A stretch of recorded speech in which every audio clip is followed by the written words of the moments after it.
You're listening to Life with DJ Sessions right here on WCSUFM.org.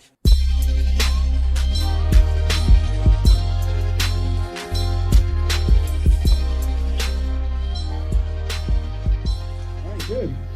And welcome back to another episode of Life with DJ Sessions. My NMLS number is 271823. Today we got a special guest, Dre. How are you, sir? I'm doing well, man. How are you? It's a pleasure, as always. Man, always. We go way back. So we're kind of, and again, with us going way back, we can go on to many different topics. Indeed. Right? I remember I was introduced to you, I think, 2000 and man, that was a while ago. I don't know the exact year, but I know it was around 12. 20. Okay, I was going to say, I just remember I was seeking additional employment at the time, and I remember showing up to the interview and was like, hey, and it was great. And it's always nice when you're in a profession where you recognize someone who's better. I don't want to use the word better than me, but just sharper, right? And you're just like, oh wow, so here's someone who I can maybe learn from and who I can kind of grow from. And so that in that context, we're talking lessons in financial empowerment. We're both in the financial services industry, right? Yeah. So if you would like to introduce yourself to the audience. Sure. I kind of wanted to do a little bit of an introduction just because you mean a lot to me as a friend. So. I feel the same way. Thank you. Yeah. And I appreciate you having me on the podcast. Yeah. But my recollection is a little different. You were very kind and gracious in your words. My recollection is we were looking for the perfect individual. And I felt fortunate. I came across your resume, and it actually stood out from all of the others. And I couldn't wait to meet you. Uh-oh. And so with that said, I've just been excited that we've been able to maintain that friendship over the years. Yeah. And then what started as a mere transaction has now evolved into a sincere friendship. So Yes. I'm very proud of everything you've accomplished and continue to accomplish. And hopefully you continue to choose to have me in your circle of friends. Yeah, absolutely. Yeah, that's right. So it's been a decade. That's crazy. Yes, sir. It's funny to think about that. All right. But as you indicated, my name is Andre Joyner, and I'm fortunate to work in the financial industry. What I consider financial industry, if you look at my background, I've had the privilege of being able to do insurance services as well as many other aspects of the financial world on the banking side. Yeah, nice.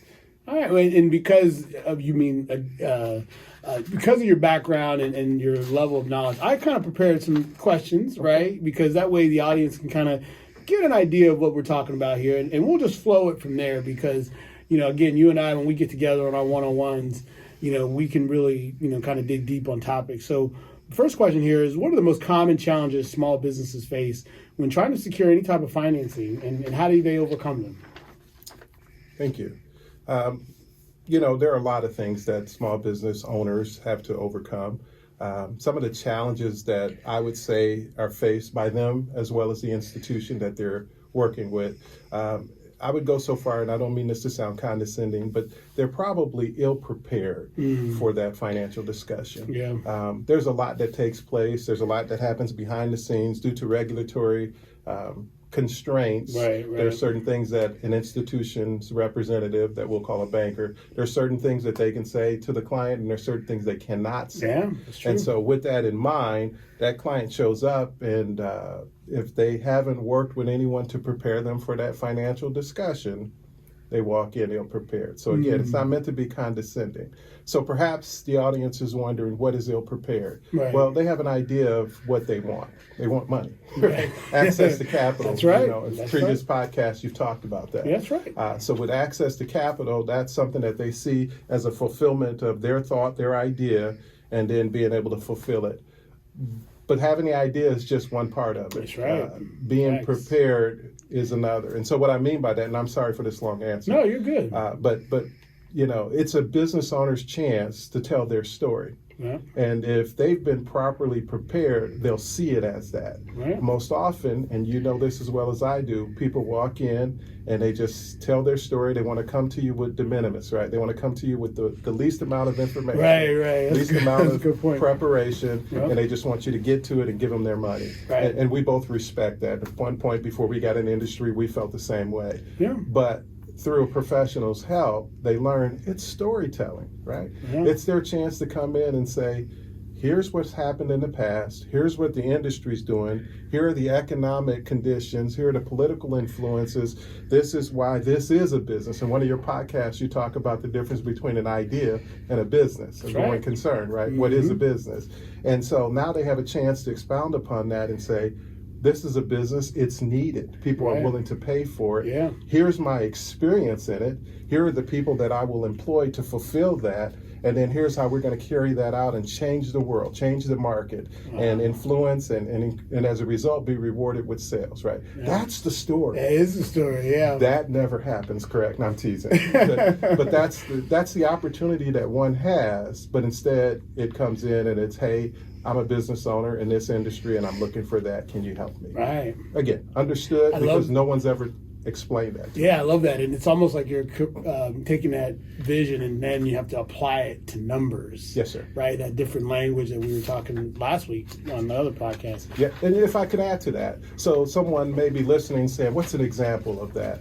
So I always like to share. You normally provide me the opportunity to share and expound. Right. So what example might be is oftentimes you and I, people will say, why do I need to share my resume? Why do I need to share a bio or my background? Again, it's your chance to tell the story where you're most prepared and you're the best person to receive these funds. Yeah. And so if you think about that, then the resume is not for you and I as financial professionals. The resume is for that person telling their story. It's proof, it's evident that they've done what they say they're capable of doing. Today, many people talk about having a one-page capability statement. Well, that's what that resume does. Same thing with a business plan. If they come in with the business plan, it gives them a chance to tell their story, right? Again, highlight why they're qualified to do that. So there's certain things. So when I say ill-prepared, they don't have their financial reports to the highest degree that they could be to represent the quality of their business. Right. So it's just interesting. Yeah, that is interesting. So I know that was just one simple question. Yeah, it was good, but it opened up so many, and I think a lot of people can probably take from that, kind of draw their own conclusions. But I know I'm even learning, even on the other side of it, I took some takeaways as well. Good. All right. Well, let's see. Number 2 is just, can you discuss a successful business development project you were involved in and what made it successful? Appreciate that. My mind goes immediately to an industry. I'm trying to be careful not to name the business. Yeah, it was in the Midwest, and what was unique about it is they are medical emergency flight care folks. Nice. Trying to be very careful. Yeah. And so what is that, right? I'm not talking about care flight, but it's a similar industry. What I'm referring to are the folks that in a case of an emergency where organs need to be transferred and there's a very limited amount of time. Yeah. And so really what made that project unique over all the projects I've worked in 35 years in this industry was the fact that I felt it was really important that we got that project completed. And so they explained to me the nature of the project, and for the sake of this conversation, I'll water it down. But ultimately, they needed to repair some of the airplanes used for that project. And it was amazing. I learned so much. You talk about constantly learning. I learned so much. They had to pull out all of the wires, pull out every component and re-engineer it and get those planes back. And this process takes place on a regular basis based upon hours. So there's so many flight hours before this has to happen again. In this particular company, there's only so many planes that you can have. And so they were limited in the turnaround time. And as you know, sometimes in our industry, from the request to the fulfillment of the request, it could take a little time. And so because of the unique nature that they needed to be back up and flying in a short time period, it might have created a little angst along the way, but we learned a lot, and I'm pleased to say that we got the project complete. So it was very fulfilling because these folks operate behind the scenes. No one ever knows who they are, but yet it's critical. Critical what they do, and it was critical that you were the behind the scenes that helped orchestrate it together. And not that you were trying to tout that, but that you had the ability and the confidence to do it. That's dope. Wow. I would think that was a really good illustration of that story. And people forget, you're right, business and things happening all around us, right? But it's the little maestros in between that are making it happen. All right, wow. So we can just wrap it up right there, man. That's been great, thank you. Right. So what are some most important qualities that you look for in a small business owner, and why are they important? Powerful question. Because it's easy to say, this is what you need. In fact, documents have been prepared. You can go into any institution and they can share something with you. You and I call it a checklist. Right. But what we typically look for beyond that checklist is this person qualified, right? Do they really have the experience? You know, they're telling me they need perhaps $3 million. Right. Do they really have the experience commensurate to the $3 million request? Right. Anyone can walk in and ask for anything, but are you qualified to do it? And you say, well, is it really that important? You know me personally, so I apologize for the silly illustrations or attempt at an illustration. But if you think about a medical professional, we just assume that they did well in medical school. That's right. And in residency, right? So likewise, when it comes to a financial professional, you really assume that they're qualified. In one of your podcasts, you talk about the importance of making sure you understand who you're working with. Right. And so the same thing, yes, sir. So the same thing holds true when it comes to a pilot or a physician or anyone else. So when it comes to financial matters, you want to know who's on the other end. How does that tie back to the checklist? Well, there are things that one who's well qualified starts to look at, back to your question. And what they're looking at is, again, are you qualified? Do you have the experience? How many years do you have in the business? How many years do you have in the industry? And they're not the same. They're not synonymous, right? Right. You might have so many years in the industry, but you may not have that actual experience of doing what you do. I'll give you an example, if you allow me. Yeah. Maybe I work in the restaurant industry.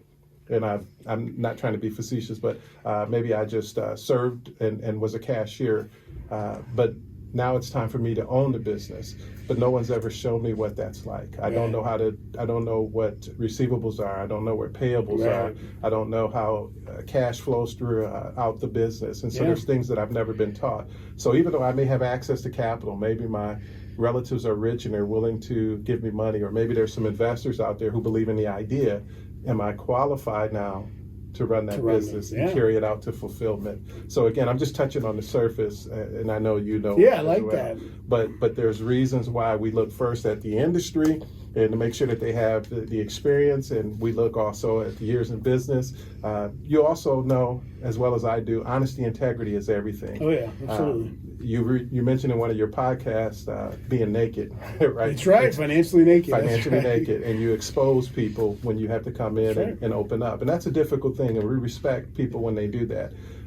But it isn't so. It's so important for them to be honest. That's right. And have that integrity. We'll talk about it. Yes, sir. And so when they come in, if there's been a problem, it is always better, and you and I both have experienced this, for them to disclose that. Yeah. And together work through it. Work through it. Because there's not much you and I have not seen. Right. And so if someone discloses that, together we can get there.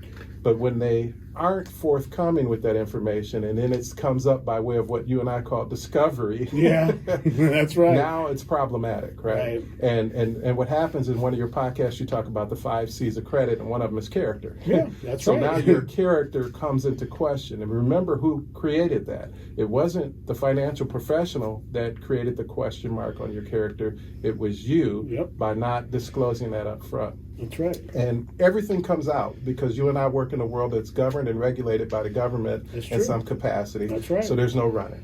And I use those acronyms, IRS, SBA, USDA. I call them cousins. So they're all related. And so if you've talked to one, you've pretty much talked to the other. At least that's the assumption you should make. So there's no hiding. So it's always best if a person is honest and has integrity and said, these are some things I had in the past, and can you help me through that? And as you and I know, you and I joke often over lunch, but you tell me up front, it's an explanation. You tell me on the back end, it's an excuse. Yeah. There's a big difference in how institutions handle explanations versus excuses, right? So I'm being silly.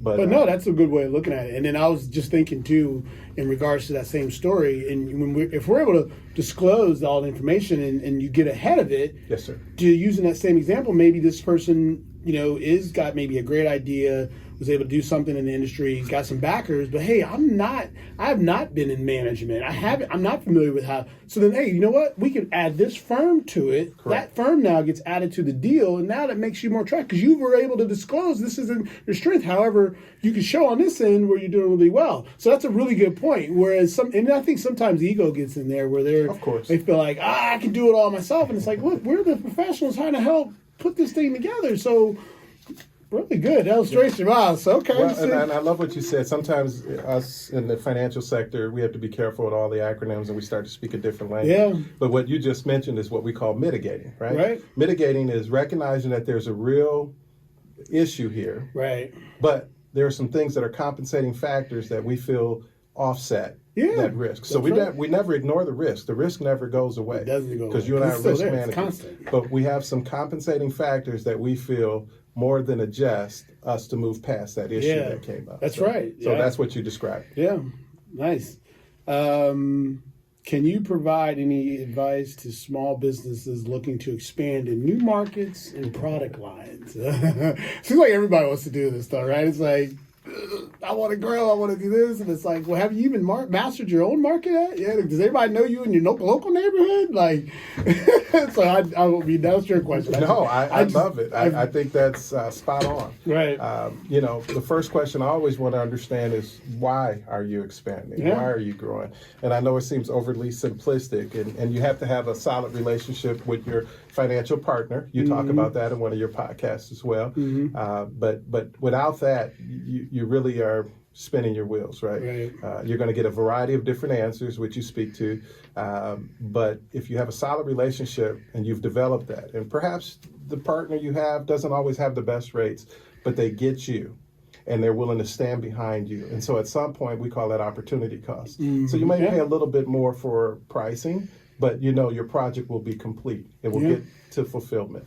And so that's important. So you need a relationship. Again, you talk about those A's, those advisors. Advisors, 18, Yes, that's sir. right. And so it's important to have that consistent. I know you were selfish and mentioned mortgage banker. Yeah. I'm teasing. But really anybody can be substituted in there. One of the podcasts you talked Lending, about the financial advisor from the investment side. Then another podcast you talked about the mortgage banker. And in this particular case, selfishly speaking, I'm talking about the commercial lender. Yeah. So, but they can all be interchanged, right?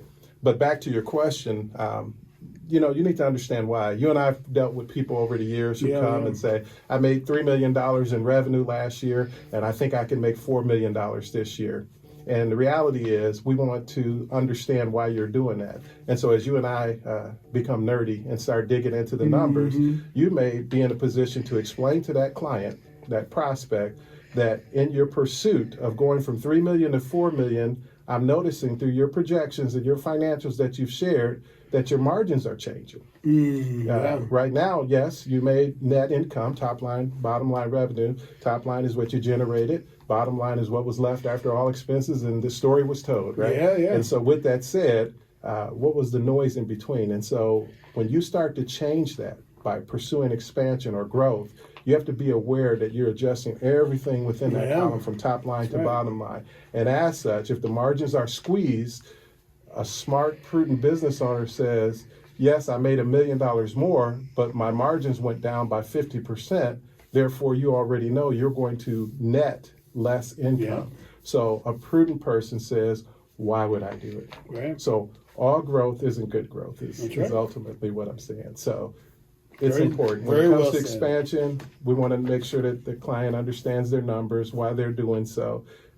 Oftentimes, you and I work with people who know their business, but oftentimes we can perhaps share more about their numbers than they do, and that's not a good thing. Yeah. So that can be changed. Again, with a proper relationship, you can work with your financial institution partner, and they'll really help you understand why the bank is asking. People know what they're asking, but they don't know the why. And I love to spend time with clients explaining to them, here's why the institution is asking for this. And oftentimes it's enlightening. They've never heard that before. Right. So I'm giving, as you call it, the secret sauce. I'm giving the secret sauce away. But that is so important for the client to understand why. And when they understand why, that helps them make better decisions. And then oftentimes they decide, maybe I don't want to pursue this project. Maybe I don't want to expand in this market or expand in this product line or product solution. Yeah, or they tweak their margins and say, okay, well, maybe we did look at it this way. That is So that's a correct. really good point. We like to give the secret sauce here because This is why Lessons in Financial Empowerment's here. I mean, it's a part You of have that. to be willing to share the secret. You got to be willing to share it because that's how people grow. And another question is just what role do you think technology plays in the success of businesses today? And it's funny, I know I asked that question generally, but I mean that's a given. I mean technology is just what's controlling everything right now. It is, and so again, I hate to keep sourcing your podcast, but you mentioned, I believe it was the one in December, about chat.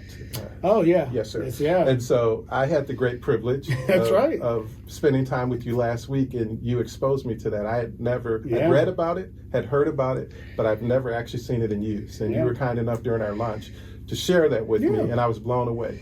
And you should know that I've given you credit 3 times. Now I call it my own. But you should know I've shared that with several other people since then, and they likewise are blown away by it. So to your point, technology is coming, right? Yeah, or it's already here, yeah. It is, and it's the analogy I use. The analogy, and people have heard it many ways before, but I'll repeat it anyway. The train's coming through. Mm-hmm. You have choices. You can watch the train as it goes by. You can get on board the train and enjoy all the destinations in between. Mm-hmm. But whatever you do, don't stand in front I'll of the say train. you get. I'll say, or you can get. Woo! And so it's a silly illustration, Yeah, but no, it's you're real absolutely talk. right. It's a given that technology is coming. The point is, do we embrace it? Yeah. And are we understanding how it impacts our business, and more importantly, how it could impact our business's underlying profits, right? Yeah. And at the end of the day, that's what matters most. It does. So that business owner really needs to make sure that they're keeping up with the trends. Again, as you so eloquently taught me, things are changing quickly, Yeah. and so you need to embrace it. Not just taking technology. Wait, so I taught you something? Oh, you teach Oh, me man. something. Dude, I didn't forget that part. You like, wait, and we're almost done here. I know it seems like we're, like I said, we could talk all day, man. Can you discuss some of the most important changes that you've seen small businesses landscape over change in small business landscape over the course of your career? Just some things you've seen. There's quite a bit. In the beginning, I should say, for several years, there was so much conversation around access to capital, and I think there still needs to be that continual discussion. Right. But what you and I are talking about is how to mitigate Yeah. access to capital. So it's one thing to say I don't have access to capital, or I wish there was a way I could have access to capital. But what we're doing is empowering, as you point out in your acronym, and helping people understand that there's a way to move through this. Right. And so you can gain access to capital. So when you talk about what's happening in the industry, there are programs that have come out. There are groups that have been put together to assist people to gain access to capital, to be better prepared for financial conversations and discussions with their institution. We have the creation of programs from the government such as PPP, the Protection Payment Program, EIDL, Economic Injury Disaster Loan Relief, right now ERTC, an Employee Retention Tax Credit. So there are programs out there that if people aren't aware of it, they really could be doing themselves a disservice. Is opportunity zones still out there? Or no? Opportunity zones are still really big, and people don't know enough about them. Yeah. And the SBA really helps in that regard. There's a lot of information. We have specialists. You talk about your professionals. There are attorneys and CPAs who specialize with opportunity zones and hub zones. Okay. And Ohio has quite a few, but many states do. I know your podcast reaches many states. Many states have experts and professionals who can really help a business owner take that into consideration, and it's definitely advantageous to do so. So I would encourage all to your point, find out more about opportunity zones and hub zones, and financial packaging that could be put together to help them have a share. Okay. 2 more questions here. Yes, sir. How has the pandemic affected small businesses, and what resources are available to help them navigate these challenging times? Yeah, the pandemic changed everything, right? Yes, it We hear did. that every day. But I'll say most of it was challenging, but some things were better for it. Again, we just discussed some of the programs that came out of that. Many of those programs, That's right, yeah. many of them, not all of them, one of them was already around, but many of them probably would not have come into existence if it wasn't for the dire need created. Perhaps we've heard that illustration about the pandemic where everybody realized how much of an emergency, how dire of a situation we were in. We heard illustrations like a plane is flying, but it's being built as it's As it's being being flown. flown. Yeah. Yeah. And so that's how bad things really were. Excuse me. When you listen to the media, that may not have come across, but the whole capitalistic structure that we enjoy was at risk. Yeah. Yeah. And so the government and the senators and those with the political capital came together and created something overnight. So was it perfect? Far from being perfect, but it was enough to save the structure that we are part of and that in this country that people have come to rely upon with employment and others. But, kind of back to your question, those programs came out of the pandemic. I think our business owners became more savvy. Many Yeah. I had, think a lot of people leveled up. yes, sir. And many of them had done things traditionally because it was what they were taught or it was what was comfortable. But to your point, now some businesses have gone away.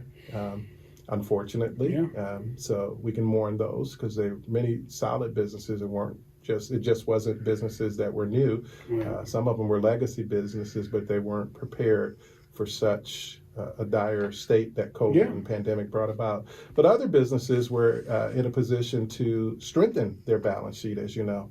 And through these programs that we talked about, many people were able to employ people, keep them employed, and then also add to staff. And right now they have a lot of money sitting on their balance sheet as a result of taking advantage of some of those programs. But other things that the business owner learned was not just being able to work through those challenging times, but you think about the restaurant industry. Companies like DoorDash, they were already out there, but they created that exponentially because of the pandemic. And then you think about, again, a restaurant where perhaps the mainstay was for people to come in, sit down, and dine. And what carried them through, in many cases, was people being able to come in and pick up food during the pandemic, or even have it delivered to the service. So when you say impact of COVID and pandemic, it changed businesses, I think, forever. Yeah, I agree. Finally here, just what trends do you see shaping the future of small business development? And how can small businesses prepare for these changes? I know you may have already hit on that, but I think we touched on quite a bit of it. I would say, in summary, technology. You had talked about that earlier. You think about fintech. Everybody talks about fintech, the financial industry, and that changed everything. Again, because of COVID, financial institutions had pretty much, they all use many of the same platforms, just like in the medical industry. In the medical industry, I don't care what state you go to, what hospital system, almost everybody's on a system called Epic. And again, there's other competitors. I apologize for finishing them off, but the majority of medical systems use Epic as their back room, if you will, software packages to manage data and patient care. Well, likewise, financial institutions, many share the same programs across the footprint. Right. Well, with API interfaces and things that were necessary during COVID, that changed the forefront. So many of the fintech industries created new opportunities for banks, and they now are involved in customized programs and softwares that fit their unique institutions. And so that's one of the things that I think has changed forever. But you have other companies like Something Mortgage that everybody knows about, and I purposely changed the name to protect the innocent and the guilty. But everybody knows who I'm referencing. They have the red symbol, and it flies in the air. But so you have places like that challenged financial institutions to go back and say, how are they able to deliver and still cover the safety protocols and protect the client, and yet they can deliver mortgages and solutions to mortgages in a very short time period.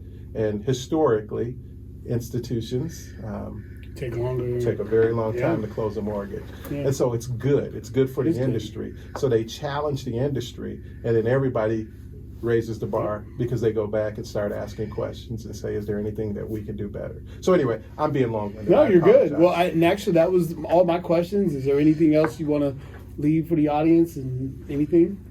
Well, I appreciate the opportunity to just share these ideas. As you pointed out, hopefully some of these thoughts were thought-provoking. Again, I would encourage everyone to take time to develop a relationship with a financial institution partner. Find out what it is. As you pointed out in one of your podcasts, each institution has, similar principles, but a different take on how they execute those principles. And so it's important to have relationships with folks like you, folks like myself. Again, no preference to institution, but that relationship goes a long way. So I would just encourage everyone to take time to develop that long before there's a financial need. I like it. That's good. Yes, sir. Thanks again, Andre. Thank you. Appreciate Thank you it. again for tuning in for the next episode. Thanks. You're listening to Life with DJ Sessions. Special thanks goes to Wade Oberlin of OnOurOwnRadio.com, Charles Fox, K-Divas Music Media, and the BDG Network. For more lessons in financial empowerment, stay tuned right here on WCSUFM.org for more Life with DJ Sessions.